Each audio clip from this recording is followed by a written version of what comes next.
Here's a great example of how dumb summaries really help us just take a question and simplify it very, very quickly. Okay, so we're asked to decide whether we're going to add or delete the sentence, right? So, we need to think, okay, well, what's going on around the sentence, right? Should we add it? Well, if we dumb summarize what's going on, we're talking about the feline ears, we're talking about the tail, we're talking about what they're wearing, the court dress, the eyes, we're talking about the cats, right? And then here afterwards, we're still talking about the cats and how the paintings are kind of displaying them. So what's my dumb summary of what this is about? Cats. Now let's go to the sentence. The museum occupies 6 historic buildings, including the Winter Palace, a former residence of Russian emperors. Is it about cats? No. So we shouldn't add it because it has nothing to do with what we're talking about. So there you go. Now that gets us down to 2 answer choices.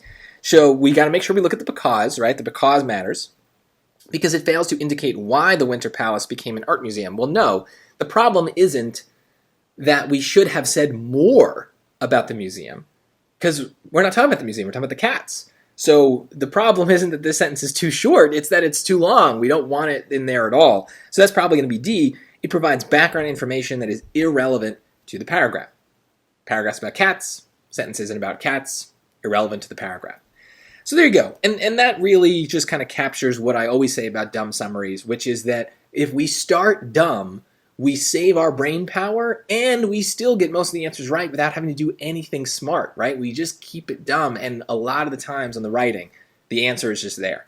If we need to dive deeper, we always can. Maybe looking at the becauses is kind of an example of that, getting a little smarter to sort through those last 2 choices. But I think it's much easier because we started at a place of dumbness. So that's key. You have permission to be dumb at first and see what you notice, okay? It's usually the right thing anyway, and it keeps you from getting distracted by all the details in the passage.